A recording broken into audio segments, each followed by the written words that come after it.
Hello, good day everyone. In this video, I'm going to show you on how to use my Spreadsheets version 2. Okay.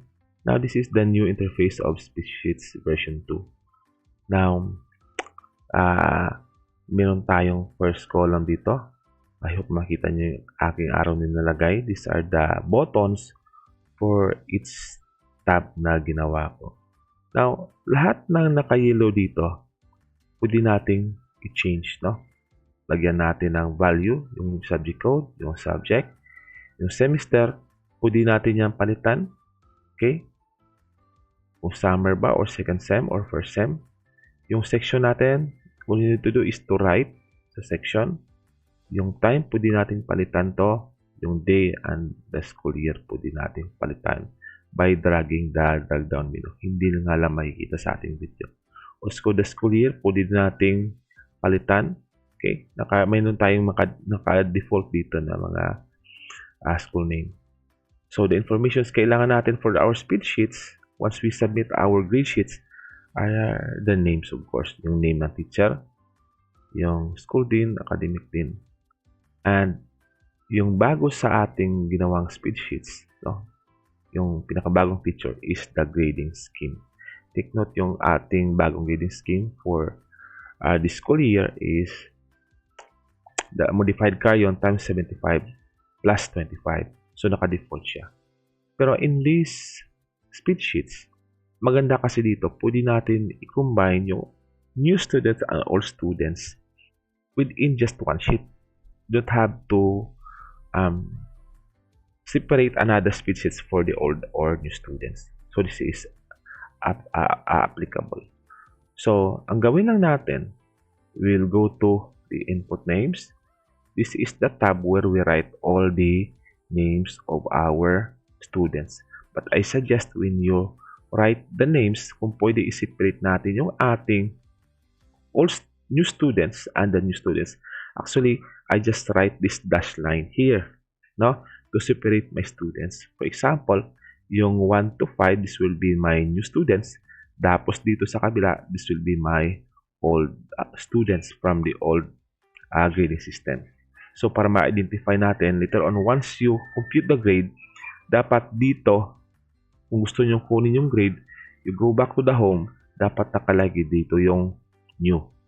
Now, for all students naman, once you click this, mayroong drop-down menu dito, tapos mayroong option na old. So, pag may old, pop up yung sa baba, you have to select yung cut-off score. Yung formula natin, magbabago dito. This time, naging 50 plus 50 yung default. Pero pwede natin baguhan yan because some of the schools has a cutoff of 60. No? Times 60 plus 40. So, pwede natin baguhin. So, take note, once you want to see the grades of your students na sa old curriculum, you need to go to the home and change this to make this into old scheme. Okay? So, punta tayo ulit sa new scheme. Okay? Now, I have here given an example sa atin ng performance quiz and the exam. Okay? So, yung iba na gusto talaga magbigay ng grade sa attendance, dito tayo sa attendance. So, pwede natin gawin to as our record. Okay? Dito sa taas, pinaka-importante natin, you need to click the month. Pwede natin baguhin yung month natin. Example, on the month of June. And you put the dates here, yung araw na nag-meet tayo. Take note, this is very important kasi kinakount to kung ilang meeting tayo, no, sa isang term. And this is how we encode our attendance. Okay? May mga option tayo dito na check for present, A for absent, L for late, and E for excuse. By the way, excuse are already counted as present na dito. Now, dito naman, if we have a late of 3, minaminusan niya ng 1. No? So, counted pa rin. Okay. Now, let's go to our performance task. Okay? Now, another feature na nilagay ko sa bagong spreadsheets, ito. Have you observed na when I click, no, kahit saan dito sa aking cell, this highlight na sa row, nagpa-follow siya. Okay?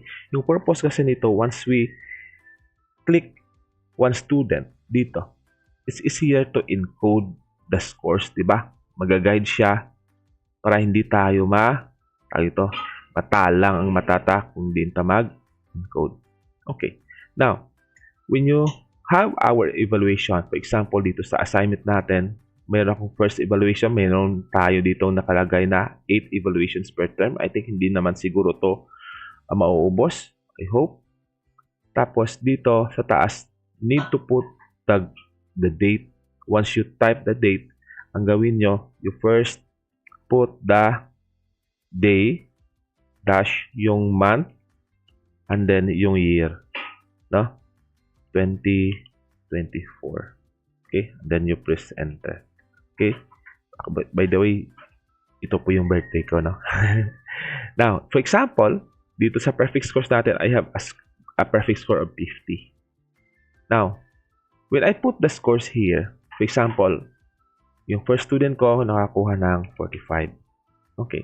Lumalabas na naka-green. Na-green siya dito. Okay?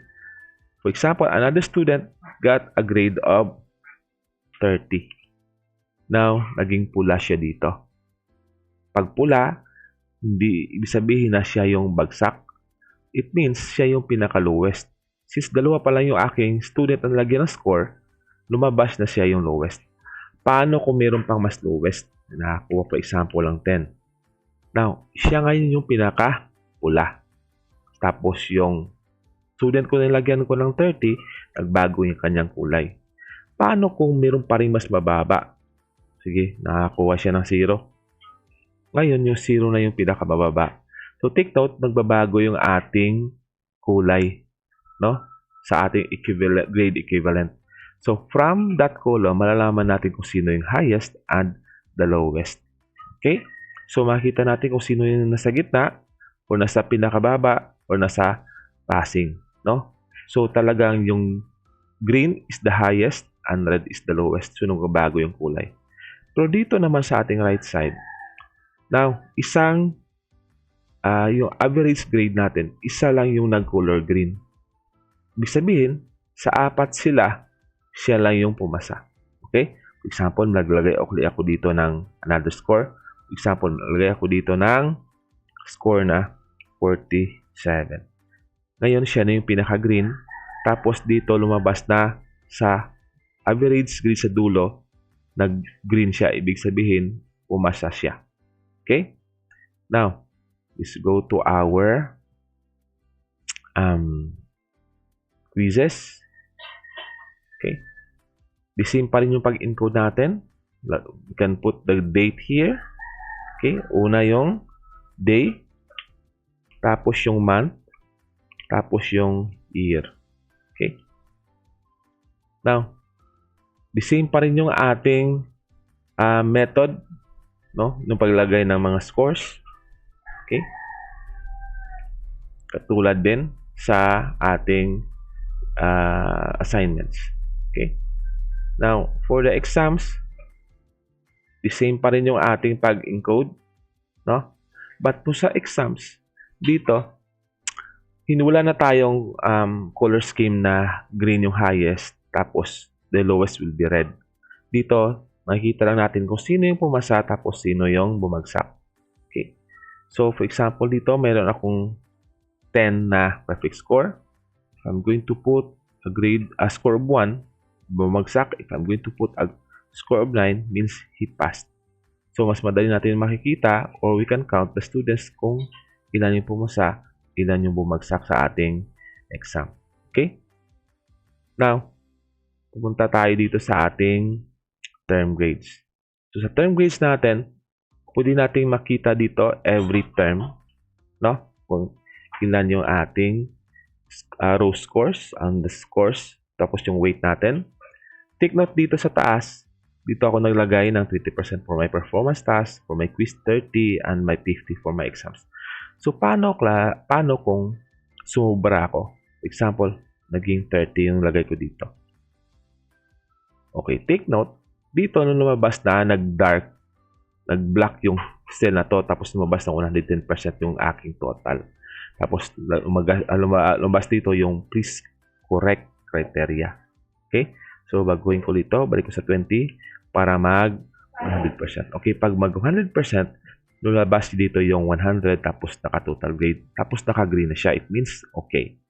Paano naman kung mag-under?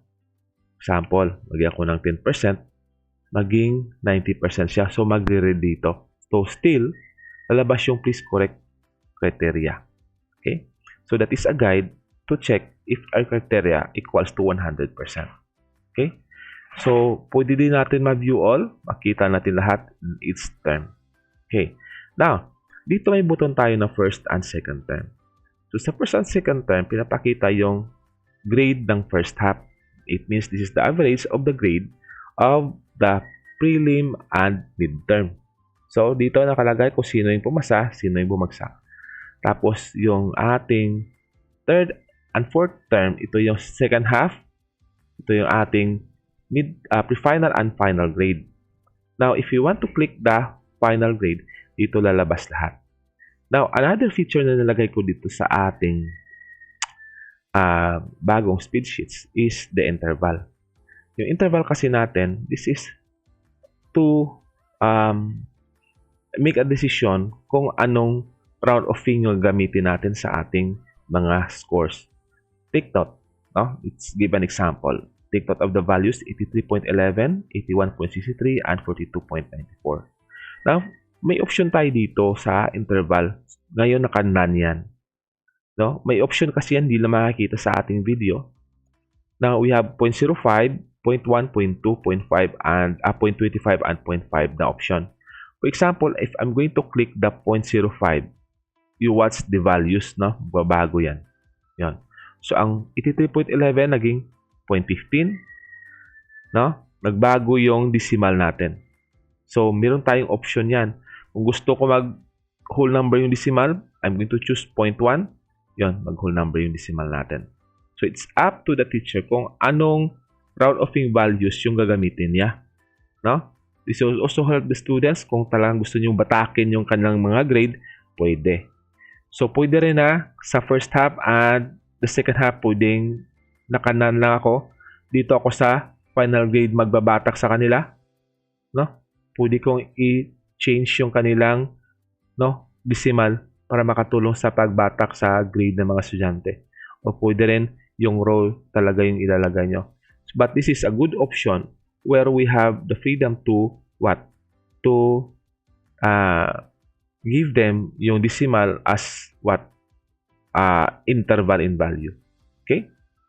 Now, let's go sa ating grade sheets. Ito yung kailangan natin i-submit na grade sheets sa registrar if the registrar requires us to submit a hard copy. So, we will click the grade sheets. Now, when we are on the grade sheets tab, i-clear muna natin to para hindi makita.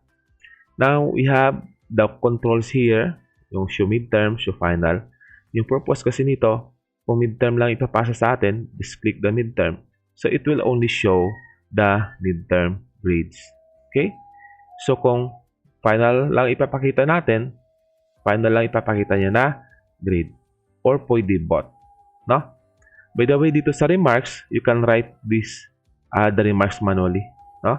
Or, sabihin natin dito, pass or, fail or, pwede tayo maglagay ng mga comment like INC. Okay? Or drop.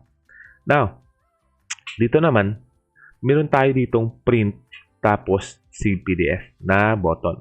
Pag ipiprint natin dito, take note na pinipili na yung default printer sa ating device. Kung naka-laptop tayo, kung saang printer naka-connect tayo, yung default printer yung kanyang pipiliin na magpiprint. Okay? So take note, you set the default printer doon sa active printer na naka-connect sa inyong device. You go to the control panel to change it. Now, another feature na nilagay ko dito is yung save PDF. Once kasi kiniklik mo to, these grade sheets will be saved na nakalagay na yung teacher name, yung subject name, kung anong semester yung ating subject, no? That is the best option kasi mas madali na ipiprint. But take note, yung default size nito is naka long bond paper. But you can also change that by going to the page setup ng ating Excel file. Okay? Now, the last na gusto kong i-emphasize dito sa aking spreadsheets is the evaluation. No? Almost the same lang yung version 1 and version 2, but I made some options here na pwede natin gamitin. No?